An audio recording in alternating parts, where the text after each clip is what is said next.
There are a lot of videos about people making cheap potting soil. I'm going to see if I can do it for free. See, I can never get enough potting soil. I always use it, but the cost adds up, and I always wondered if I can do it for free. So you'll see why it takes me here, and whether actually I can do it or not. See, beginners might just think that dirt is dirt, and you could put it in a pot, and good to go.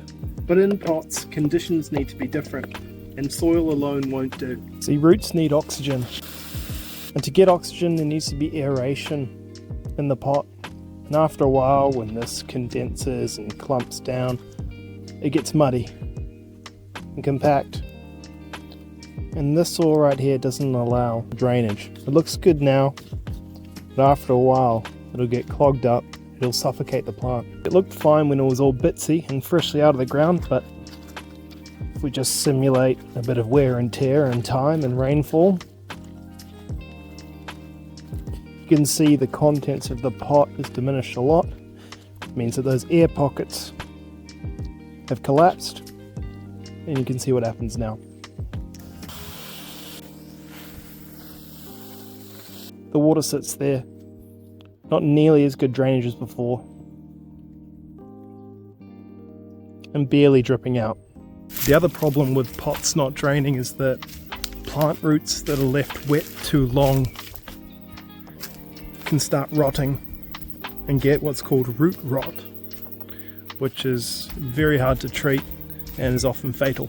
So you compare it with regular potting mix, which is chunky. This is old potting mix, but it still manages to keep its chunkiness, which means that the aeration will hold. See, it's been about 5 minutes, and this garden soil is still just a pool of water. Let's see how fast this regular potting mix drains.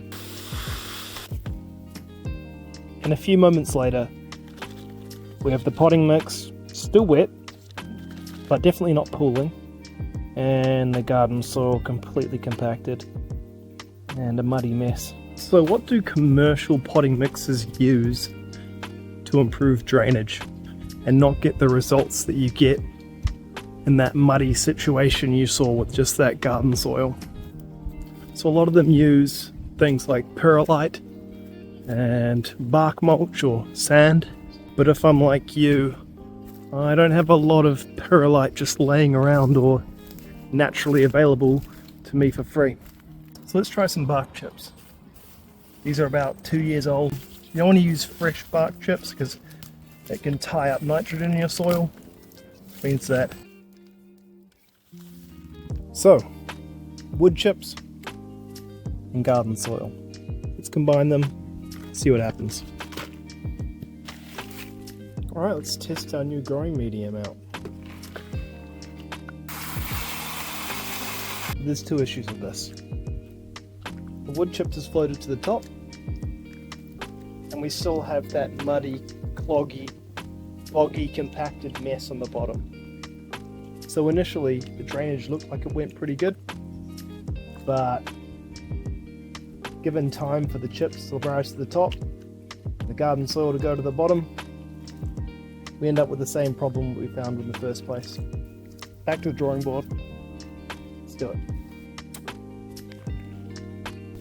And as I come back with my second pot of soil to try the second experiment with, this one's still a boggy mess. So I need drainage, but it needs to be free. So I thought, how about sand? The problem is you can't use beach sand, you need river sand. Because beach sand is too fine and it ends up with the same problem as the garden soil, too dense and compact. So I contacted the regional council and they said it's all good as long as I don't take more than 15 square meters, so I guess I'll have to have some self-control. So here I am at the local river, gonna look for some sand that has some of the bigger granules. You call them granules? Yeah, sure. I'm also going to look for sand that isn't too much in the path of the river, just to keep the council happy. I mean, I'm not going to change the river. It's a pretty strong flowing river, but just just lower the impact, I guess. And here's me with hopefully under 15 square meters. So river sand and garden soil. Let's just mix it up and then put it in a pot. Looks like it's a lot of sand, to be honest. Anyway, test it out.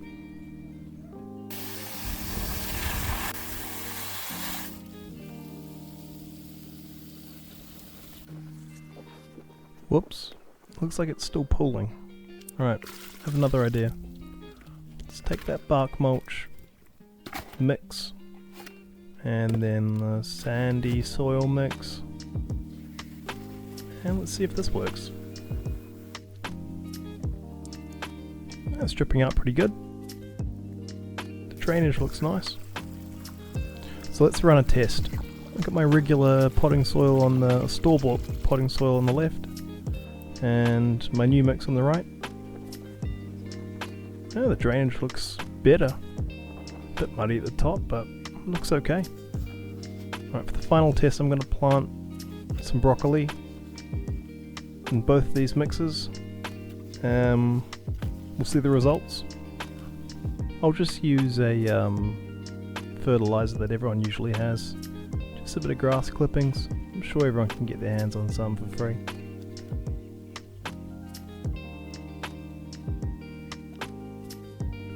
Alright, this is it 1 month later. The regular potting mix on the left and then my new mixture on the right. And you can definitely see which one's doing better. The one on the right, yeah, more holes in it and just not growing as well. But hey, it's still alive, which is a positive. So 1 month later, the plant is still surviving, but it's not nearly as good as the store-bought potting mix, so I wouldn't call this a success. I think the amount of effort that it took to make it and the results that I got, it's better off just buying the store-bought stuff. But I'm going to try doing this video again. Keep trying different methods and mixtures to try and figure out if I can actually do it for free. So if you want to see that, then look out for the next one.